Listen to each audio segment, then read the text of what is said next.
Here we go.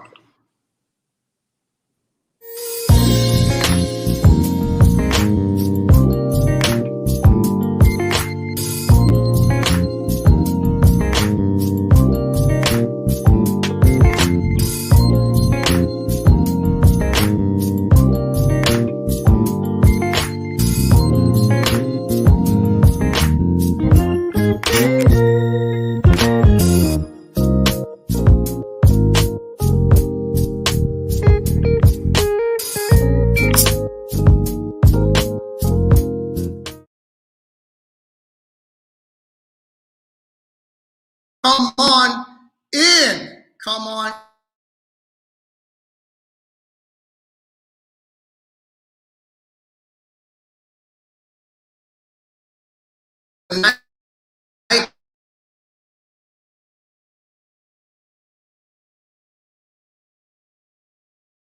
Somebody tonight. Come on through, everybody.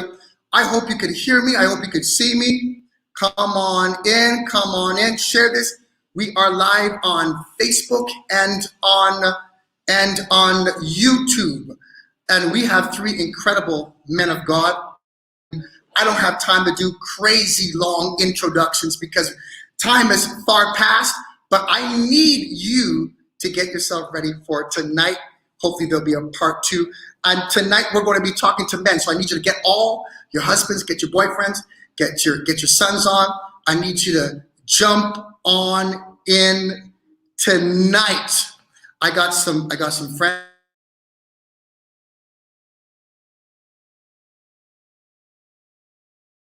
I am excited. So come on through. I want to introduce to you number 1, Ronzel Pretlow, Pastor Ronzel Pretlow. You don't want to, my wife's in the background, she's already hollering already, all the way, come on, from Virginia. He's going to be connecting with us tonight. I'm going to add him in right now. Come on in. How you doing, sir? I'm blessed and highly favored. I feel humbled at the screening of your wife for my life in the background. This wonderful church. He passes.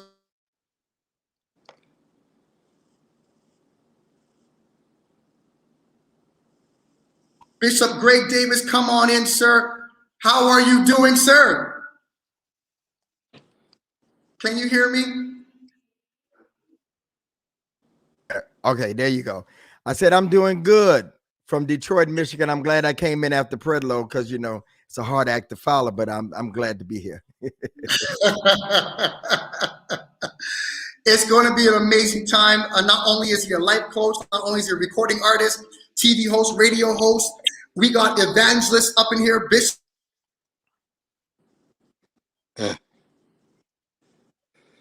Help, Lord. Tonight. And we also have Pastor Brandon Jacobs from New Zion Temple Church from Indiana. How you doing, Bishop? I'm well, man. How are you? I'm blessed. It's going to be a slow night.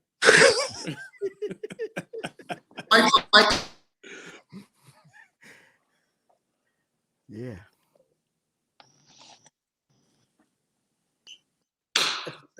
Touch the Wi-Fi, Jesus. So let me ask y'all some questions. No. You know, I do this for a living. Listen, what do men want to hear? We want to talk about not just what men want to hear, because oftentimes we just want to hear what we want to hear. And oftentimes we got to realize that we need to be, before we be motivated, we need to be provocated. And so we don't want to just talk about what men want to hear. We want to talk about what men need to hear tonight. We are going to be dealing with, oh my goodness.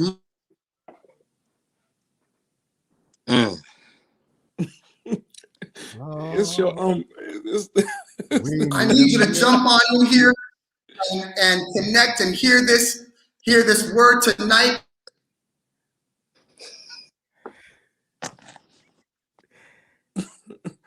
Miracle, miracle, right now. Let's take it from there. 1 Corinthians chapter 13. Let's go in. Let's go churchy. Let's go churchy already. Let's go churchy already. 1 Corinthians 13, verse 11.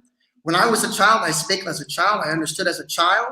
And I thought like a child. But when I became a man, I put away childish things.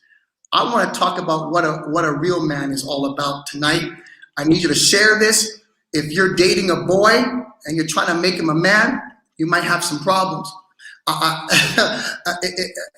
want to talk about what a man really is.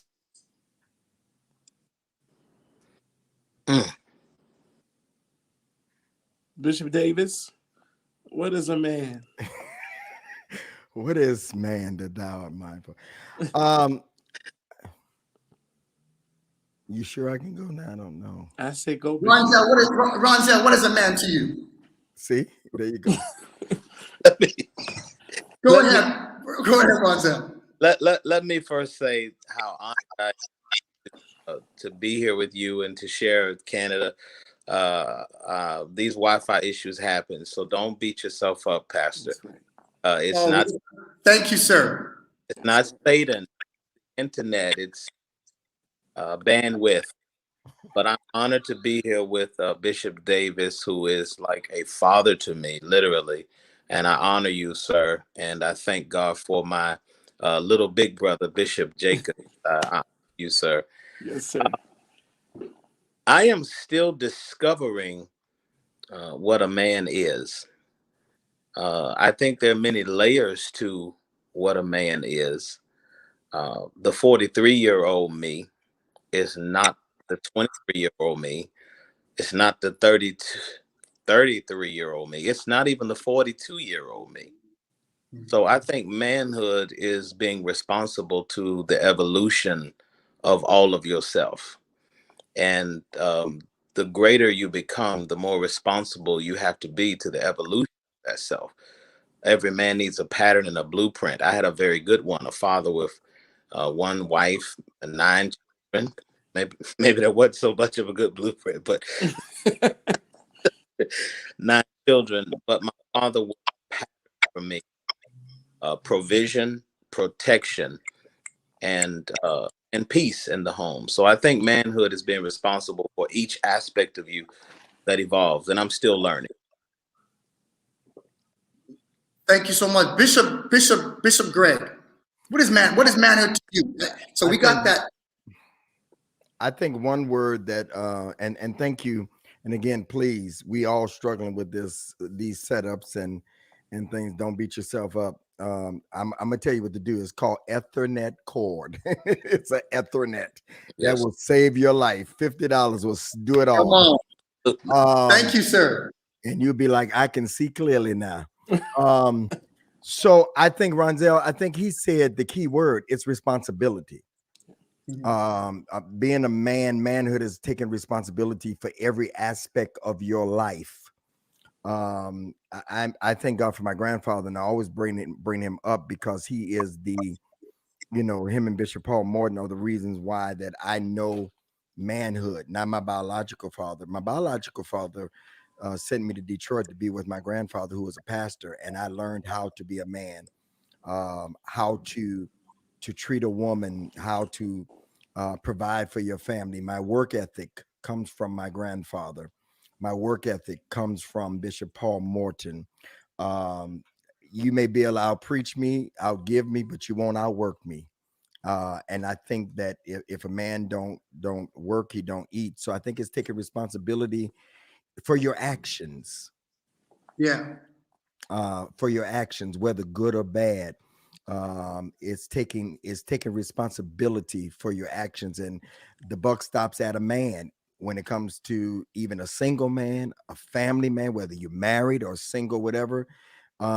Everything falls to the man. I've been divorced before. I take responsibility for letting it go too far before I noticed that we were on a slippery slope in ministry. The same thing that I love the most, Brandon and Ronzel, ministry, it killed my marriage. with a great woman. But I hate those shots. Take me off of that. No, I like looking at people. I feel by myself. I don't want to be on the island. Bring me back to the island. Bring me back. The gold statue of Trump. That's what you are, right? No, that's Biden behind me, baby. That's Biden. No, I think it's taking responsibility for anything in your life and not passing the buck. And I hate to see men who pass the buck, and I'm done with this, pass the buck. I had a bad childhood. I had a bad this. No, a real man takes responsibility and learns how to get over and keep on moving. So I think the word that Pretlow used, responsibility, sums up really being a man for me. Yes, sir. I love it. Have we, Bishop Jacobs, have we as the church, let's bring it a little bit ecclesiastical. Have we as the church, and dare I say a society, taught what manhood is proper to our sons? Have we done a good job in teaching that way? I think I know where you're going, so I'm gonna jump in. I think that, and once again, thank you so much. I am super honored to Bishop Greg Davis, to Pastor Pretlow, and to you, Pastor, who've allowed us to be on tonight. It's a super honor to be here. I honor these men of God and both of their deposits in my life. I am the son, the nephew, and the little big brother. But I think that's such a broad statement because every church is different. I think when we look at the church in a broad view, I could say no. But when we look at the church from my experience in a narrow view and looking and hearing Bishop Davis' story and even Pastor Pretlow's story, we've all had very, very, very strong men in our life. But I think that when you look at the church that's predominantly women, sometimes it gives a lot of men a hard way to go when they're looking for examples. And everybody doesn't get that chance to be close to the pastor or the deacon, so on and so forth. I think that sometimes, and I have to do this, we have to be careful of our message in the pulpit. And I think that we have to make sure that we're careful not to demonize the man and demonize his position. And I think that we need to make sure that we make the role of the man a necessity. I don't think that our churches are necessarily built to draw Can you hear men. us? Go on, sir. Okay. I don't think that our churches have been built to. Just a little bit. Say that again. Can y'all hear me? Mm-hmm. Yes, Okay. we can. Now we can, sir. Okay. No, we heard it. I don't think that our churches have done a great job with necessarily building the man. I think that we've had male presence. And I'm gonna say the church of old, I think, did a good job. I grew up and I think I'm the last of the Mohicans that grew up in that era where the man was very strong in the church, where you had deacons that stood before the congregation every Sunday. You had a pulpit full of men that stood, and I believe in women in ministry. So before anybody get to beat me up, but we had deacons that were in ministry and just strong male presence. I think as the church progressed, seeing that more women were coming, I think that we tried to give an equal platform. That I think sometimes in doing that, we took the masculinity from the man, trying to give an equal platform to those others who were there, or those who needed that platform as we were growing in ministry. But I think that the man is still the head. I think that the man is still necessary. I believe that the woman is still the weaker vessel. I often teach our church that I believe that the woman is the weaker vessel, like the spine is to the back. Though the spine is the weaker bone in the body, it is very necessary for the body to have movement. The man is still the head, but that spine is connected to the neck, which gives the head movement. So the woman is the helpmeet to the man. So the woman is that spine. She's the weaker vessel. If that spine is broken, then the whole body is broken. But if the brain is dead, then the whole body is dead. So the brain and the spine is necessary for progression in the body. So the woman and the man is necessary for Good night. progression in the church. Good And, night. and so so I think that with us knowing that, I think that it's very important that we still keep everybody in the role that they should be in. The man is still the head. And I think that when we stop telling the man that he's not the head and everybody's equal, it starts allowing the man to try to figure out what is his role. You know, where am I supposed to be? How am I supposed to function? Oh Lord, y'all doing to me what y'all did to Bishop Davis. Put us all back as one. But it makes us try to figure out our place. And I think that the church has to go back to ministering to the man to let him know he is still the head, that he is still the man of the house, that there is still a room for him to be what God has called him to be. And the wife and the woman is still necessary so that we can move in the place that God is calling for us to go to. But in putting women in their role, we cannot take man out of his position. That's it. Woo! I'm telling you, there's going to be a part 2. I'm telling you already. There's going to be a part 2. Listen, there's going to be a part 2. Bishop Davis, why is it seems that our men don't want to be married? Why does it seem that they're not ready for marriage? What's going on, sir? Let's dig in. You would ask me that one. You would ask me that one. I don't think it's not that they don't want to be married. For me, I've been through divorce. It's not that they don't want to be married. I think that, no pun intended, my motto, when the right one comes, I think that it has to be right, especially if you've been married before. Statistics, 40 to 50% of 50% of Christians, when they get married, they already have a 50-50 chance of it working. If you get married again, it goes up to 60%. If you do it a third time, 70%. Those are actual statistics in the church. So the odds are against a man if he's been divorced. It's already against him if he's done the first time. So it is marriage is for grown people. It's risk taking. And if you're not willing to take the risk, and then you get set in your ways. If it sounds like I'm talking personal, I am. You get used to things being the way that you like them. I'm a very meticulous person. I like things being where I know I can find them. I have a housekeeper, and sometimes she moves stuff. I'd be like, don't move my stuff. You get paid. A wife is different, so don't move my stuff. You get used to being alone. So some days I walk in the house when we could walk in and out of the house, and I would have done some great shows, conquered some great things, and I walk in and I'm like, dog, I wish somebody was here. There are other days I'm here, woo, I ain't got to go through what Jacobs go through and all my friends. and so it's that struggle of you want somebody. I don't think it's we don't want to. I think it's the risk of it not working. When you talk about men like us who have platforms and stages and all that, you don't want to pick, because see, you pick the wrong one, they could mess up everything you built. Pastor Kim, my ex-wife, that was different. We grew together, and that's the reason why we got along so well and still get along, because she looked at me, she said, I'm not telling her what we built up. What sense did that make? And so that's a mature woman.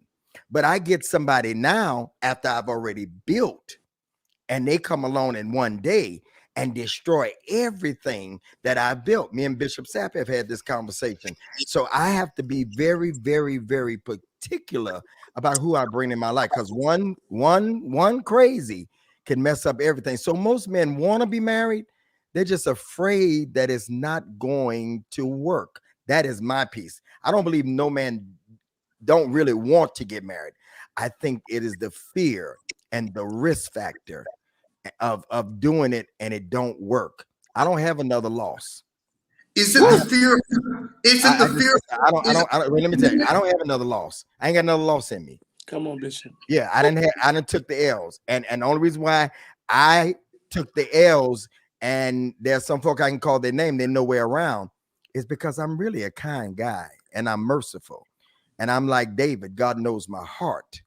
You know what I'm saying? There's some guys that you could call their name, they're not gonna answer because the stuff that they did messed them up.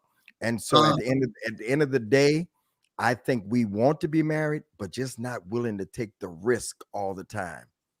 are men scared of the commitment of that risk? Because I remember, I'm a church boy. I'm church. I'm church. I'm a church boy, a pastor's kid, and I've always wanted to be married, even though my parents got divorced in the church. And so, is it a different era now? I've always wanted that white picket fence and honey, I'm home type of a thing. Pastor Ronzel, has it shifted in this time? Bishop Davis said that people are, the men are perhaps scared. The stats are high. But what about the gentleman? Is it only fear, or is it fear of commitment as well? Um, Bishop Davis just woke something up in me because I've also been divorced, and I'm younger than he, but I too don't have another L in me. Uh, I think two things. One, marriage is not for everybody. okay, It's not for everybody, and okay. it speaks to the management capability and the discipline capability. Now, these may disagree with me. I don't see deliverance as hit me in the chest and I'll never do it again.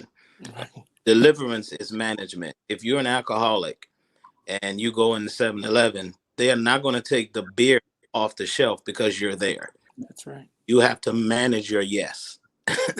You have to manage your no's. The second thing is that let's do Bible. If you look at the Bible, Adam and Eve never said, I love you. They never said, I love you. Men fall in love with help and women fall in love with security. This Wow, is that's good. This is why some men cheat, because though the wife may be beautiful, Monquisha is down the street helping, typing his papers, staying up at night, doing things for him. And so this time, I'll say this, I hope I don't get in trouble. Love wasn't my objective. Help was. Because Preach, Pretlow. the first time I got married, love was the objective, but help wasn't there. My God. And so what you really have to do in marriage is look at suitability. Did God join it? Because two things I believe, that when God removed the rib from Adam, he took all the woman out of me. So I'm not wired like that. I don't know how to That's be. good. I don't know how to be a woman. Ain't no thing. It's yours the first time. It's mine the next time. Yeah. And so this time, I did not marry for love. I married sensually and secularly and spiritually. I wanted something to look at. I wanted something to pray with. And I wanted something to enjoy. Okay. Can I do the opposite on that right quick? Yes, Come sir. on, sir. I married for just the opposite. I married for help. Pastor Kim was like the administrator. I was the visionary, and she then put meat to it. You know what I'm saying? I'm just vision. Um, this time, I tried it again. I don't even talk about that. That was for a year. But this time, it will be strictly. I'm gonna be honest with you. I don't need no help. I don't need no first lady. I don't need none of that. I'm marrying. If I do it again, or say for love, strictly love. I want somebody to love me for Greg, not my platforms, Of it. none of that. I want love. So I get it. And you and watch this, and I'm done. It's according to the season in your life that you're in. All of us have different seasons. And so there will be no cookie cutter answer to this. Now, if the help comes with it, but the first priority is me. I'm for the church, and you're for me. And I think that's hard to get. And I think that is help, Bishop. Like when I hear that, that's help. Okay. Love That's me. help. Love me for me. Got you. And loving me for me is that help. It's that tending to me. You know, and that was one of the things my grandmother told me when I got married. Don't marry for the church. You better marry for yourself. Good. Yeah. Because the church ain't got to wake up next to her. The church ain't got to talk to her, and the church ain't got to eat her food. You do. God bless your grandmother. And Oh, that's a praise. That's a praise right there. Get the Marie. That woke up something in you, Brandon. That you like Praise. That's a praise right. And I think that is so important. I think so many times we marry to please others, especially people with platforms. I think people with platforms marry to please those who are attracted to their platform instead of marrying for our own security and sufficiency. I needed a wife that loved Brandon. I needed somebody I could be Brandon with, who I could laugh with, who didn't call me Bishop. I don't need nobody to call me Bishop.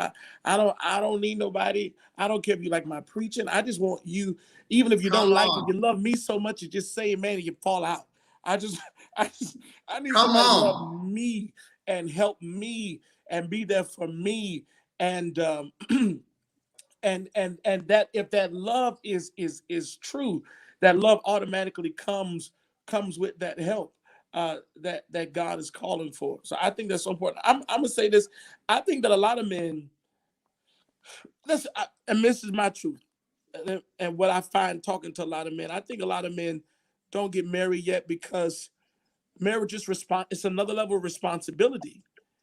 As we talked about, being a man is responsibility, another level of responsibility, another level of preparation. But a lot of men ain't done getting the freak still in there. You know, and we just being honest, right? We talking to men, and I think we got to be honest. Like, you know, some men ain't trying to they're not ready to settle and to really focus on that one. And so, you know, I was talking to a young man. He said, Bishop, I need to get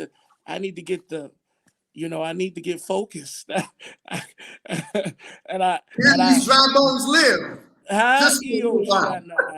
And so, you know, and a lot of guys, you know, they get married and they jump into it, and they're still struggling with the wandering eye and the desire for more, and not ready for true commitment.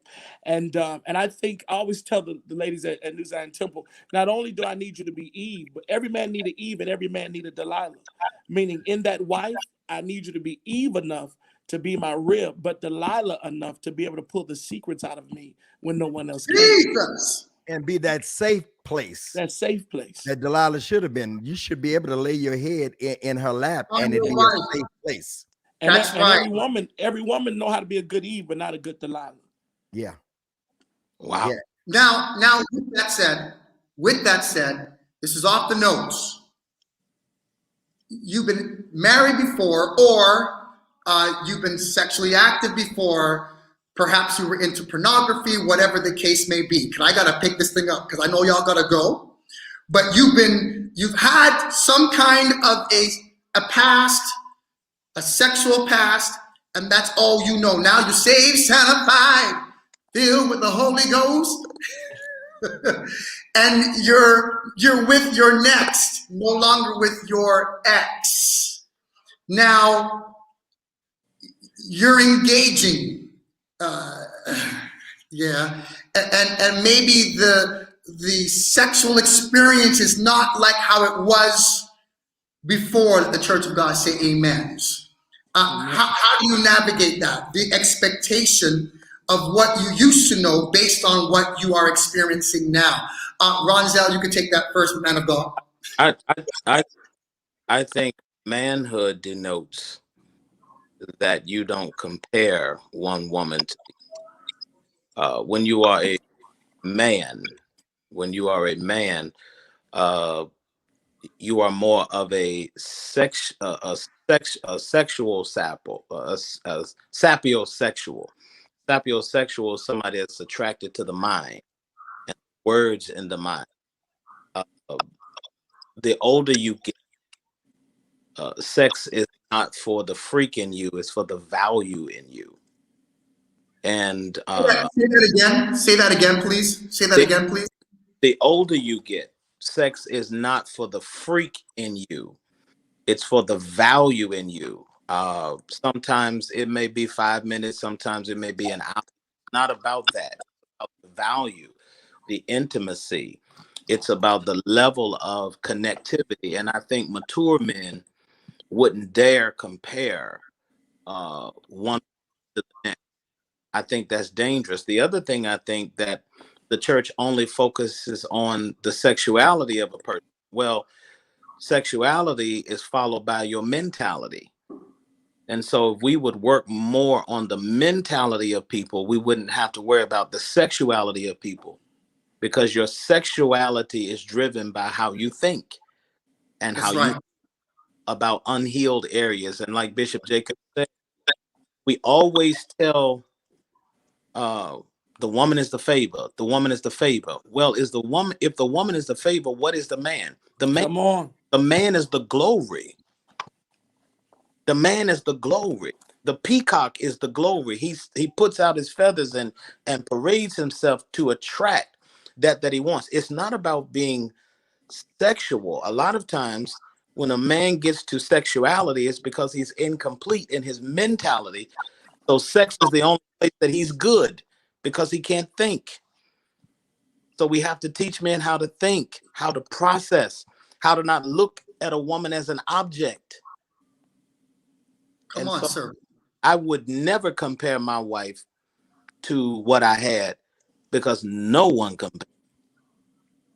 No one. And it's funny. It's funny that we're talking about this, because I actually am still on Clubhouse now. I do a conversation Monday, Wednesday, Friday, Saturday, and that's one of the conversations we were talking about today. What do you talk about prior to engagement or marriage? Yeah. And I've learned there's some things that you don't want to talk about. Body counts may not be important, because then you start comparing. Come on. You don't know what that is no more, Jacobs. You've been married. Oh, Reverend, I know. That's why I'm laughing at you. Reverend, you don't know what no body count Yeah, is. you You've been off the market for a while. Old Testament. Sister Jacobs, he don't know what body count is. So I've been delivered. You start talking about body count, then you start talking about comparison. You want to know? Oh, I don't know how far we can go. This is a Christian show. I'm sorry. No. Come on. No. You go in. You go in, sir. You want to know? So where did you learn that at? Did you do that to him? So it's just you don't. Yeah, some roads you just don't want. Jacobs, close your ear. No, Some things, Pretlow, you don't want to go down that road, because you start to make comparison, and there is no comparison, because really what you should be saying is, teach me how to love you and how you want to be loved. Jesus. Okay, I almost spoke in tone off of that. Jesus. Listen, I think it's a fallacy. Go ahead. Listen, this is ministry to me, because I really believe it's a fallacy that men do not desire true intimacy. As if we're just a bunch of horses. And I want that intimacy with my wife. I want that connection with my wife. I don't want to just be with her. I want to experience with her in all the walks of life. Can you take us deeper into that notion where a lot of women would say something like, well, all they want is, they just think between their legs and all that. And can you speak to that factor, Pastor Bishop Jacobs, on the emotional man? Is there emotional man if there's such thing? I'm gonna speak to it, but I'm gonna turn it back to Bishop Davis and Pastor Pretlow. They're doing so good, body counts and stuff. But I'll say, I'm in agreement that men are very emotional. We're just as emotional. And we have emotions just like a woman have emotion, I should say. And even when it goes to sex, I think Pretlow said this, and I agree that sex is so mental in that it starts even before you get to the bedroom. You understand? It start when you wake up that morning. It's starting with the conversation. It's starting with the touch. You understand just if me and my wife watching a movie and just our hands, rubbing against one another or touching one another or her laying on me. It's all foreplay. It's all a part. She's on right now. She's on right now, sir. She's on right now. Listen, and I'm having sex with her now. You know. Praise the Lord, First Lady Vivian. She said, "Body what?" It starts with everything you do. It starts with how that argument ends. You understand? To the whole thing that you do. It's mental. It is mental. It is mental. It's so mental that no matter how your body changes and no matter what goes on with you, it's so mental that there's still an attraction because it's no longer just the physical. I'm attracted to your soul. Your soul turns me on now. Your thought process turns me on. Everything about you, when you're talking, when you're doing what you're doing, it all turns me on. It's all a part of that emotion of who I am. It's deeper than the physical. And because we're so tied emotionally and soulishly, it makes the physical turn into fireworks because the physical did nothing but catch up with the soulish realm that we were already functioning in this whole time, which makes it all the better. And so I definitely agree, that it's a mental thing, and you want to be attracted to the mind. That's why it's hard to be attracted to somebody who's pretty and dumb at the same time. You can't do it. We need conversation. I need to know, what are you thinking? I need to know, what do you think about religion? What do you think about politics? What do you think about what's going on in the world? And your thought process makes me attracted to you. When I'm not just thinking about how you look today, I'm thinking about what you said today. And I like the way you said it. I like your thought, or you triggered my mind. When I was dating, and I got married at 25, but the hardest thing for me to do was not to find a woman. The hardest thing for me to do was to find someone that intrigued me. Someone that and my wife would tell you, when we got together, my wife didn't even know I was a preacher. Well, she knew I was a preacher, but she had never heard me preach. She had never been to church. I'm this Pentecostal boy. My wife went to one of them CCM churches. They were out in 15 minutes.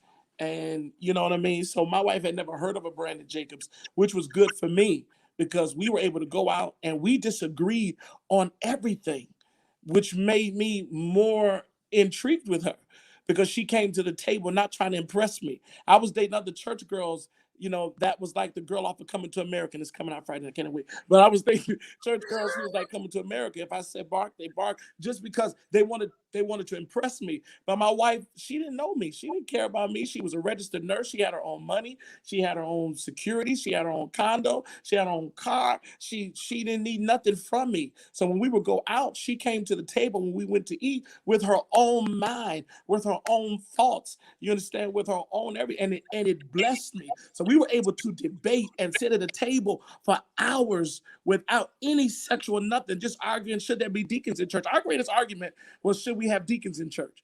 And I was intrigued. I left that table like, this girl got her own mind and I like it. You understand? And it moved me. So as fine as my wife is, and y'all know she fine. You understand? Well, Glory to God. Y'all can say amen. Vice president. I'm the president. You the vice president of the Pretty Wives Club. No, I'm on the right hand of the Father on that. I'm on the right hand. I don't know what y'all talking about. So because of that, it was Okay. to have a woman that was more than beauty, just something for me emotionally and mentally. This is amazing. Bishop Davis, I know you got to leave, but listen to me. Answer this before you go, please, sir. How do you deal with those times when you love her, but you don't always like her?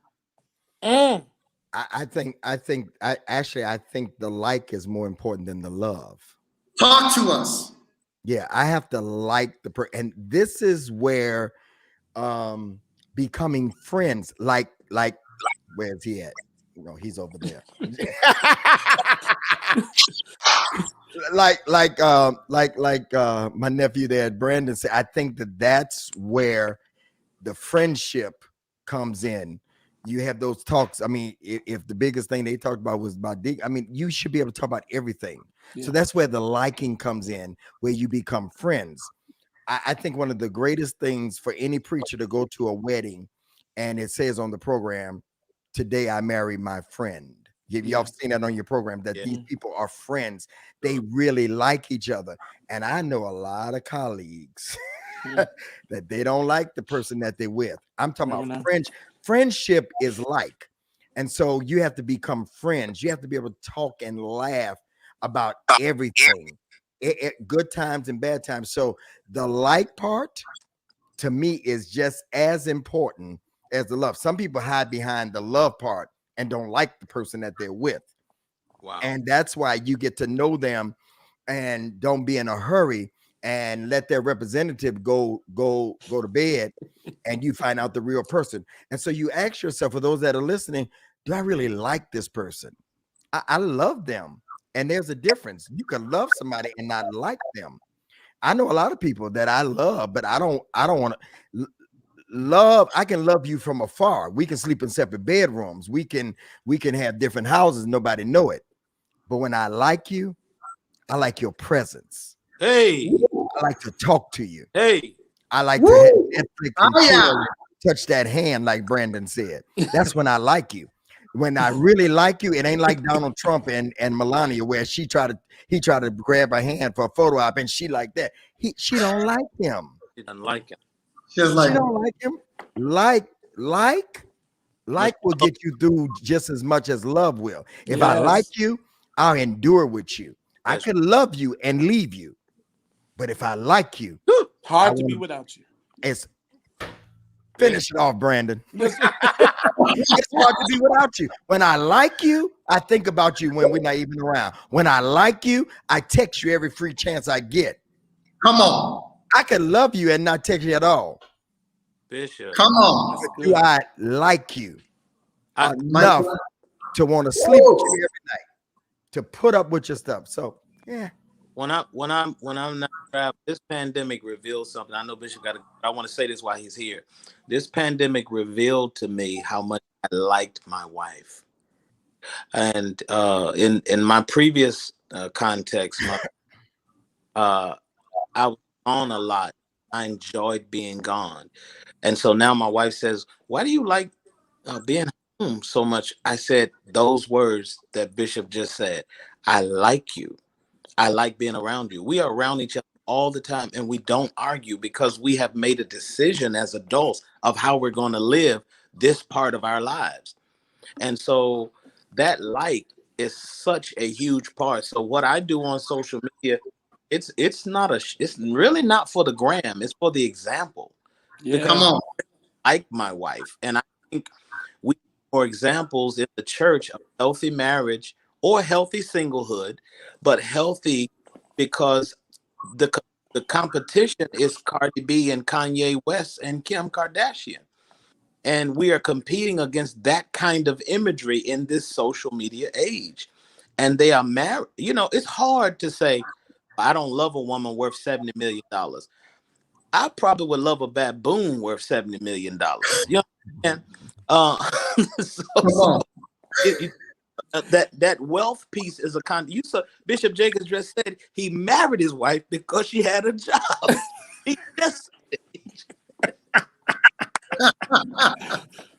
He said she had no money, he had no condo. He said, oh yeah, my wife was the only child of a jurisdictional bishop's daughter. I was not going to pass that up, and she's fine. But I liked her as a person. And that like and that love, we ebb and flow in both of them, and they're co-equal. Let me say just one more thing. I know I got to go in just a few. Let me just say one more thing. Go ahead, Bishop. people look and Ronzel and Brandon would understand this. No disrespect when I don't call y'all. I'm sorry. Bishop, you look, you call it you uncle. You Go ahead. you paved the way. Absolutely.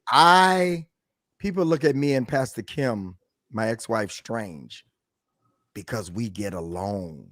We have a family chat. We've been divorced 10 years. Every year on February 8th, she says happy anniversary to me. She got another whole boyfriend. And he understands. He came to me and asked me, was it okay? He's a bishop too in our organization. How about that? Don't y'all look like that? But we can do Go get your wife, Bishop. No. No. You're right. But you know why we can get along like that? Norman Hutchins and his wife came, and I just happened to be in town at our church in Delaware for something she was having. And I stopped in. I was in Philly. And Norman's wife called her the next morning. She's like, Pastor Kim, I just want to ask you a question. You and Bishop Davis are still divorced, right? She said, yeah. She said, I've never seen nothing like this. She honors me still. I'm preaching next Sunday there virtually. You know why? Here's what I thought about. Because we liked each other. Yes, sir. We may and not couldn't get along because ministry took over. And we wasn't madly in love with each other. But we liked each other. And like will endure anything. Because we liked each other, she didn't destroy me. Because we liked each other, she didn't destroy what we built up. Because we liked each other, we still have family group texts and virtual. We check in on each other. And I just went through a storm. And guess who prayed for me through the storm? Wow. Kim Davis. Come on, sir. You know why? Because we like each other. That's powerful. And nobody understands. Like will go longer than love. Come on. My name is Bishop Greg Davis, and I approve that message. I approve this message. And Bishop, Listen, Bishop, you we're said letting all y'all go. Because let me say, well, it ain't my show. What were you about to say, Pretlow? Bishop, I'm sorry. You said nobody understands, and it's nobody's business to understand. That's right. I agree right. with that. And if the church would do a better job of staying out of people's business and how they evolve, we would be a better church. That's your life. That's your business. And everything you do, I respect it because you are Bishop Greg Davis. That's what I know. And we approve that message.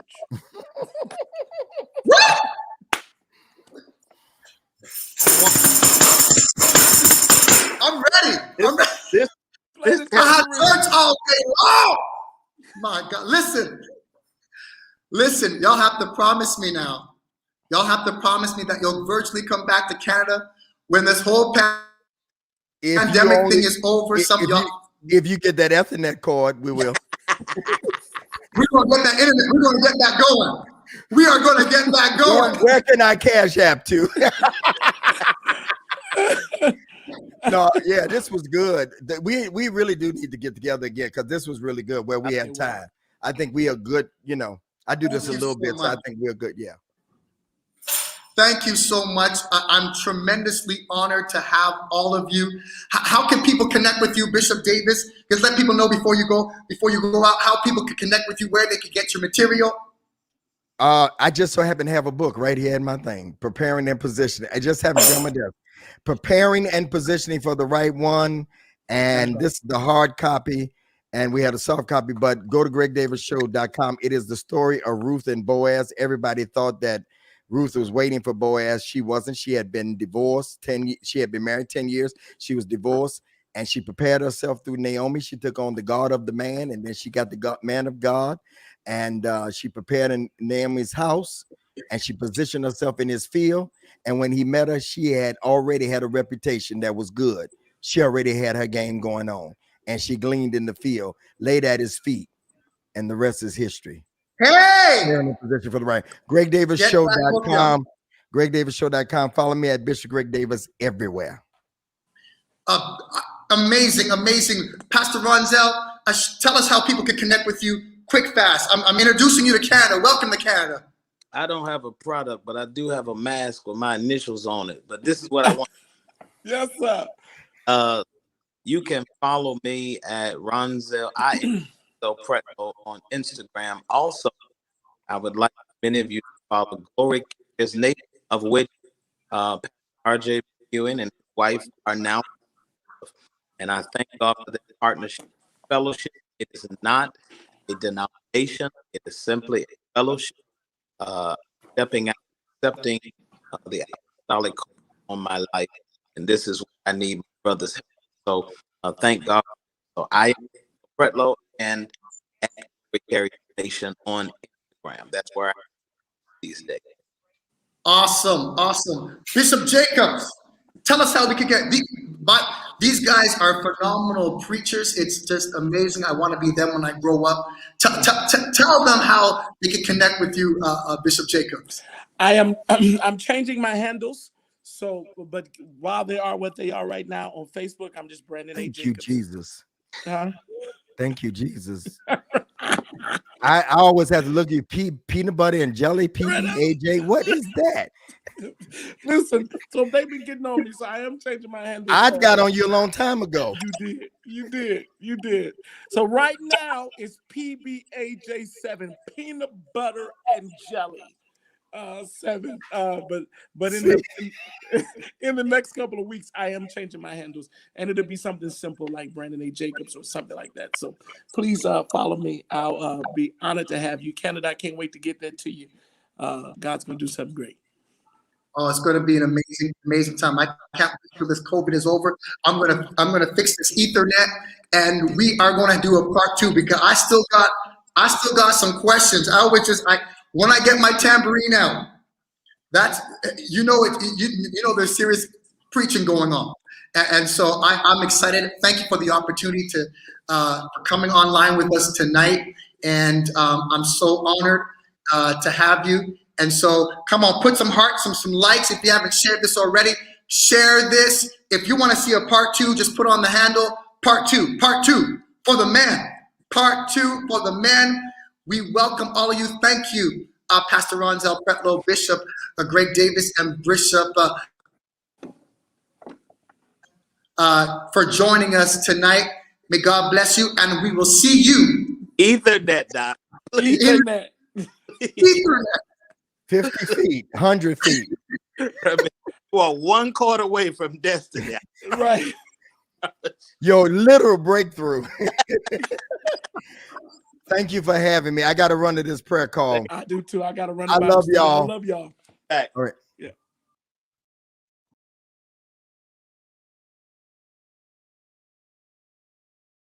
Thank you for joining us tonight.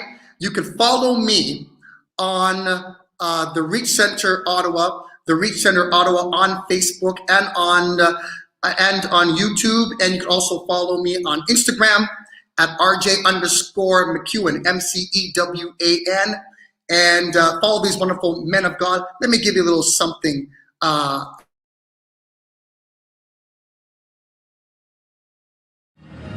Find another name and say it's all ready, waiting for me.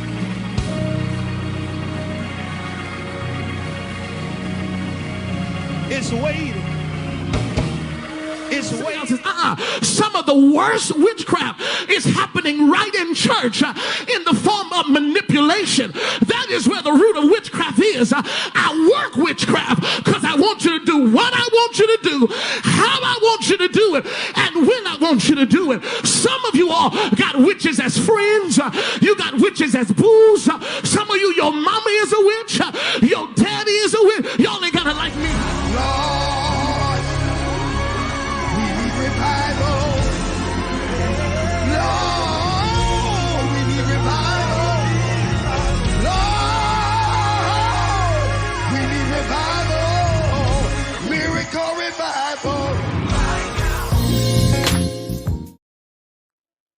God bless you, one. I'll see you next time.